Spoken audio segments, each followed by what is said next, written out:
Classes नानन में आप सभी का स्वागत है।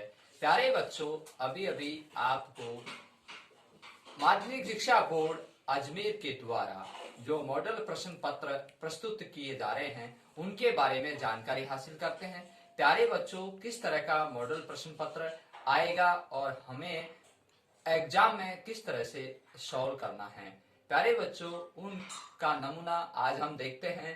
प्रश्न नंबर 1 में 10 क्वेश्चन आएंगे और जो एबीसीडी वाले हैं इस तरह से प्रश्न आएंगे।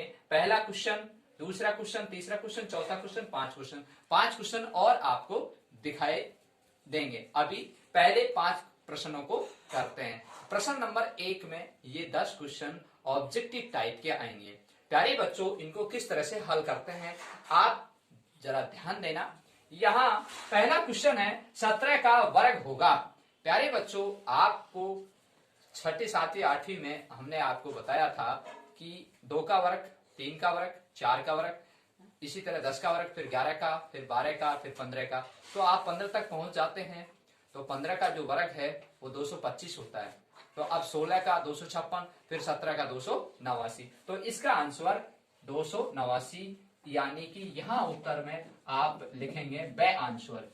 ठीक है प्यारे बच्चों, अब बात अगला क्वेश्चन की करते हैं। प्रश्न नंबर 2, बहुपद f(x) लिखा हुआ है फलन बराबर 4x + 2 में x बराबर 2 रखने पर बहुपद का मान होगा। प्यारे बच्चों, आपने यह प्रश्नावली अपने जो गणित की पुस्तक है उसके अंतर्गत प्रश्नावली बहुपद वाली है और वहां ये बहुपद फलन दिया हुआ है और बराबर समीकरण 4x + 2। यहाँ x बराबर 2 रखना है, अर्थात x के स्थान पर 2 रखना है। तो प्यारे बच्चों, यहाँ x लिखा हुआ है। अब ये 4x इससे गुणा है तो 4x + 2। तो प्रश्न क्या कहता है x के स्थान पर, तो मैं इसका हल करके बता रहा हूं। यहाँ x बराबर 4, x बराबर 2 रखा तो x गुणांक है x का, तो यहाँ 2 गुणांक हो गया और +2 पहले। प्यारे बच्चों, बोर्ड मास के नियम के अनुसार पहले गुणा होगा तो 4 दूनी 8 + 2 बराबर 10। तो इसका आंसर 10 आया और 10 है। तो यहां लिखेंगे आप उत्तर ए। ठीक है प्यारे बच्चों, इस तरह से।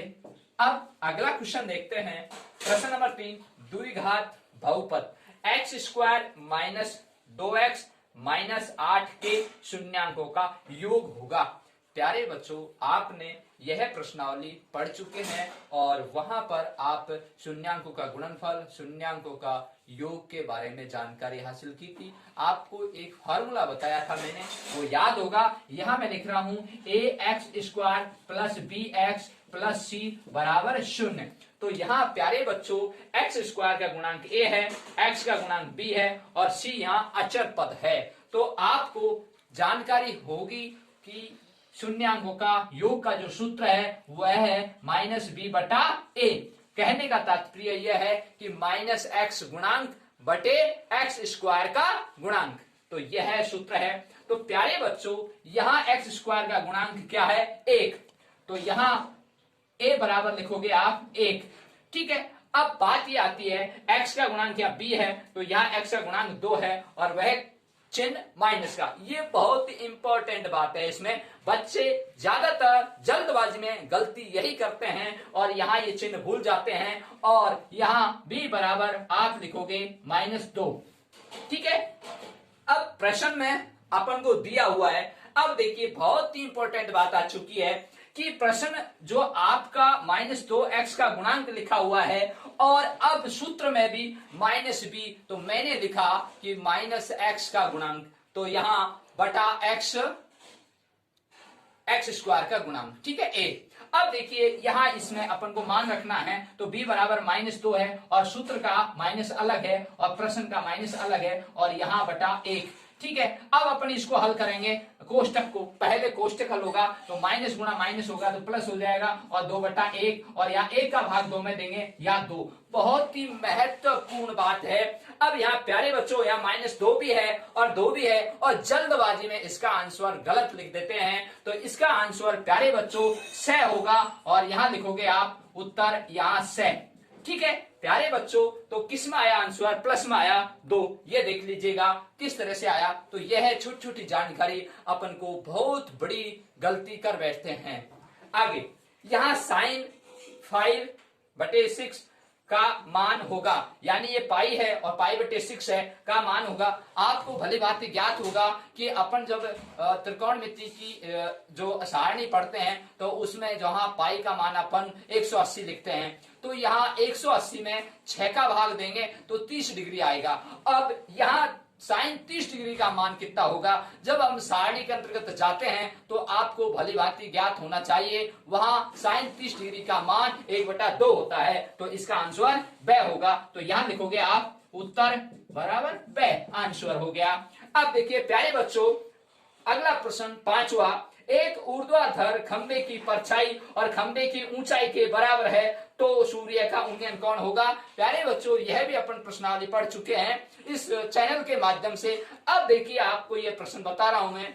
यहाँ एक खंबा है और खंबा आपका इस तरह से खड़ा हुआ है और इसकी परछाई, इधर सूर्य है और इधर आगे परछाई है। खंबे की जो लंबाई है और वह परछाई भी उसके बराबर है। जैसे यहाँ मैं बता रहा हूं आपको, ये खंबा है और खंबे की इधर परछाई जारी है, यह है और यह बराबर है। माना कि यह भी h है तो यह भी h होगी, या इसको भी हम x मान लेते हैं, वो भी x मान लेते हैं। इस तरह से भी अपन हल कर लेते हैं। अब अपन इसको पाइथागोरस के अंतर्गत ले चलते हैं और यह आपका त्रिभुज हो गया और इसके सामने की भुजा कर्ण हो गई और ये थीटा हो गया और थीटा के सामने की भुजा लंब हो गई और ये आधार हो गया। तो दो चीज आपको दी हुई है, तो आप अब लंब बटे आधार लिखेंगे और लंब बटे आधार किसका सूत्र है? tan थीटा का। अब आप प्रश्न के अकॉर्डिंग हल करेंगे। tan थीटा बराबर लंब बटे आधार, तो यहाँ h/h और h का भाग h में दिया एक बार और यहाँ tan थीटा बराबर 1। अब प्यारे बच्चों, tan थीटा यहाँ आया है और सारणी के अंतर्गत अपन जाते हैं, tan 1 का मान वहां 45 डिग्री का होता है।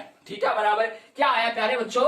वहां 45 डिग्री और यह आंसर हो गया इसका ए। उत्तर लिखेंगे यहाँ ए। तो प्यारे बच्चों, इस तरह के प्रश्न आएंगे आपके एग्जाम 2021 बोर्ड एग्जाम के अंतर्गत और आप आराम से बहुत अच्छे क्वेश्चन आएंगे। आपको ये क्वेश्चन बहुत हेल्प करेंगे। इन छोटे छोटे क्वेश्चनों से अच्छे अच्छे मार्क्स मिलेंगे आपको और इन क्वेश्चनों के बारे में कोई भी गलती नहीं करें। अब अगला 5 क्वेश्चन आप बच्चों, अब अगला प्रश्न, अभी अभी आपने 5 क्वेश्चन देखे थे, अब ये 5 क्वेश्चन आ चुके हैं।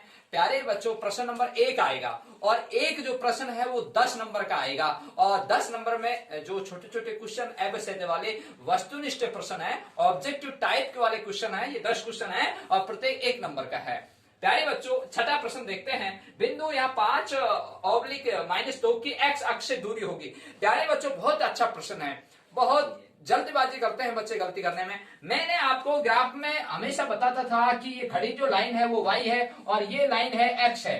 ठीक है प्यारे बच्चों, ये y है। अब प्रश्न ने क्या कहा? x अक्ष से दूरी होगी। ये x अक्ष है तो यहां से जो दूरी होगी वो y पर होगी। तो जो यहाँ x बराबर y, यानी कि आपको अच्छी तरह बताते हैं कि जो पहला अक्षर x लिखा जाता है, दूसरा अक्षर y लिखा जाता है हमेशा। तो आप यहाँ x बराबर यहाँ 5 है या y बराबर -2 है। लेकिन प्रश्न क्या कहता है? प्रश्न ये कहता है x अक्ष से दूरी होगी, यानी इस x अक्ष से दूरी कितनी है? तो वो जो y पे है वही तो मानी जाती है ना। तो y यहाँ x बराबर y ये समझेंगे। तो यहाँ -2 लिखा हुआ है तो x अक्ष से 2 की दूरी होगी। तो यहाँ पॉजिटिव यानी धनात्मक जो संख्या है वो ब, तो इसका उत्तर होगा ब। तो यहां लिखेंगे आप उत्तर ब। ठीक है प्यारे बच्चों, क्लियर पॉइंट। अब अगला प्रश्न 7 में देखिए डीई समानांतर रेखा बीसी के है। ठीक है, तो यहाँ एडी बराबर 4, बीडी बराबर 6 और ए बराबर 5 सेमी है, तो ईसी का मान ज्ञात करिए। ये प्यारे बच्चों आनुपातिक प्रमेय के हिसाब से होता है। अब आपको कैसे करना है, क्योंकि ये चीज दी हुई है तो ये आनुपातिक प्रमेय के हिसाब से। अब देखिए यहाँ एडी बटा बीडी, ठीक है प्यारे बच्चों, एडी बटा बीडी बराबर एई बटा ईसी।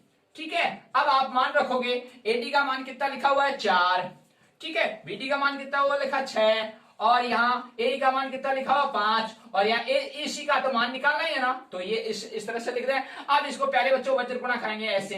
ठीक है, तो यहाँ देखिए ईसी गुणा 4 बराबर 5 गुणा 6। अब ईसी निकालना है प्यारे बच्चों, ईसी बराबर, अब ये 4 का भाग लग जाएगा अब देखिए प्यारे बच्चों, इसको हम काटेंगे 2 से, 2 तिया 6, 2 दूनी 4, अब 5 तिया 15, 15/2, ठीक है प्यारे बच्चों 15/2, तो 2 का भाग 15 में देंगे 7.5 आएगा। कितना आएगा? 7.5। किस राशि में है सवाल? सेमी में लिखा हुआ, ये रहा सेमी, तो यहाँ सेमी आ जाएगा प्यारे बच्चों, तो 7.5 सेमी, तो इसका से आंसर, तो यहां लिखेंगे आप उत्तर से, ठीक है 7.5 सेमी, करेक्ट। अब अगला क्वेश्चन देखते हैं, प्रश्न नंबर 8, 3 संरेखीय बिंदुओं से गुजरने वाले वृत्तों की संख्या है। प्यारे बच्चों, आपको अच्छी तरह से बताया जाता है और इस प्रश्न में बहुत गलती करते हैं। प्यारे बच्चों, यहां 3 संरेखीय, 3 संरेखीय का मतलब एक लाइन पर तीनों बिंदु। अब आप सोचिए, तीनों बिंदु जब आप वृत्त बनाते हैं तो क्या वो तीनों बिंदु आ सकते हैं उसी वृत्त की परिधि पर? नहीं आ सकते। तो क्या वृत्त बन सकता है 3 संरेखीय बिंदुओं से? नहीं बन सकता। तो 3 संरेखीय बिंदुओं से गुजरने वाले वृत्तों की संख्या क्या हुई? 0। तो इसका उत्तर से, तो यहां लिखेंगे उत्तर से, ठीक है प्यारे बच्चों। अब देखो शब्द शब्द का फर्क है प्यारे बच्चों, यही प्रश्न यह बन के आता है कि 3 असंरेखीय बिंदुओं से गुजरने वाले वृत्तों की संख्या होगी केवल और केवल 1 होगी, ठीक है। तो ये जानकारी रखनी चाहिए, 3 संरेखीय बिंदुओं से गुजरने वाले की तो नहीं होती है, लेकिन असंरेखीय आ जाए, असंरेखीय आ जाता है तो जो आप त्रिभुज बनाते हैं, त्रिभुज के ABC नाप, वो तीनों त्रिभुजों के बिंदु मिलते हैं, तो वो तीनों बिंदु क्या हो गए? असंरेखीय हो गए, असंरेखीय, तब जाके केवल एक वृत्त बनता है। तो उसका आंसर आपको पता होना चाहिए। अब अगला क्वेश्चन, प्रश्न नंबर 9, गोले का व्यास 6 सेमी है, गोले का आयतन होगा, तो गोले का व्यास लिखा हुआ है 6 सेमी और गोले का आयतन पूछा गया है। प्यारे बच्चों, अब अपन को सूत्र याद होना चाहिए। सूत्र क्या है? 4/3 पाई आर क्यूब, ठीक है। तो 4/3 पाई आर क्यूब है, लेकिन आपको यहाँ प्रश्न में देखिए में यहाँ पाई पाई में दिया हुआ, अपन को पाई नहीं खोलना है, तो आर बराबर, तो त्रिज्या निकाल। अब त्रिज्या यहाँ 6 सेमी क्या देखा? व्यास, और व्यास हमेशा त्रिज्या की दुगनी होती है, तो यहाँ हम 2 का भाग दे देंगे, त्रिज्या आ जाएगी, ठीक है। तो अब सूत्र लिखते हैं यहाँ 4/3 पाई आर क्यूब। अब इसमें मान रखते हैं 4/3 पाई आर, त्रिज्या हो गई, तो त्रिज्या अब व्यास है तो हमने 2 का भाग दिया, तो यहाँ 6/2, तो ये त्रिज्या बना ली हमने 3, तो 3, तो यहाँ लिखेंगे आप 3। अब 3 की पावर 3 लिखी हुई है यहाँ, है ना, आर क्यू है ना।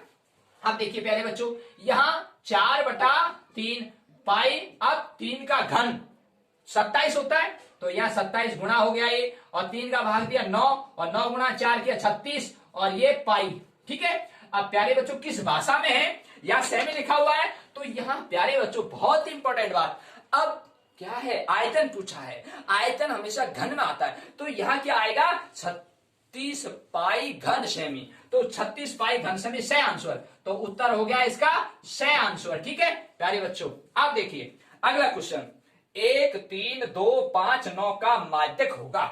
बहुत ही अच्छा प्रश्न है, अब समझने की कोशिश करना। आपकी जो प्रश्नावली है सांख्यिकी वाली, उसके अंतर्गत ये प्रश्न है। अब यहाँ माध्यक निकालना है, तो माध्यक निकालने का जो सूत्र है आपको अच्छी तरह पता है, माध्यक लिखा हो, माध्य अलग होता है, माध्यक अलग होता है, ये इंपॉर्टेंट बात है। अब यहाँ माध्यक निकालना है, अब माध्यक कैसे निकालें? यहाँ देखिए प्यारे बच्चों, पहले तो इसको सीक्वेंस में लिखना है, क्रमबद्ध तरीके से, ठीक है, यानी कि आरोही क्रम में लिखना है, आरोही क्रम में है। तो यहाँ प्यारे बच्चों आरोही क्रम में लिखेंगे 1, फिर 2, फिर 3, फिर 5, फिर 9, ये आरोही क्रम में लिख दिए। अब प्यारे बच्चों जो इसका जो फार्मूला है, ये विषम संख्या हो गई, 1 2 3 4 5, 5 विषम संख्या, तो विषम संख्या आती है तो वहां n+1/2 लिखते हैं, तो n का मतलब पदों की संख्या, यहाँ पदों की संख्या 5 है, 5 + 1/2, तो यहाँ 6/2, और 2 का भाग 6 में दिया 3, तो यहाँ तीसरा पद देखेंगे, 3 आया, यहाँ तीसरा पद 1 2 3, और ये तीसरा पद भी 3 निकला है, तो इसका आंसर क्या आ गया? 3, तो यहाँ ए आंसर होगा, तो यहाँ लिखेंगे आप उत्तर में ए, ठीक है। तो इस तरह से अपन ऐसे प्रश्नों को, छोटे छोटे प्रश्न आएंगे, उनको किस तरह से अपन हल करेंगे। धैर्य से उनको पढ़ेंगे, समझेंगे और फिर उनके आंसर लिखेंगे। तो प्यारे बच्चों, आप इस तरह की कोई गलती नहीं करेंगे। अब आपको अगले वीडियो में जो पहला प्रश्न हो चुका है, जो दूसरा प्रश्न आएगा, तीसरा आएगा, वो भी एक एक नंबर के आएंगे। कहां तक आएंगे? दूसरा, तीसरा, चौथा, पांचवा, छठा, सातवां, आठवां, नौवां, 10वां। ठीक है, ये सारे प्रश्न एक एक नंबर के आएंगे और 11वां प्रश्न भी। ठीक है, अब अपन अगले वीडियो में देखेंगे। सभी बच्चों को धन्यवाद।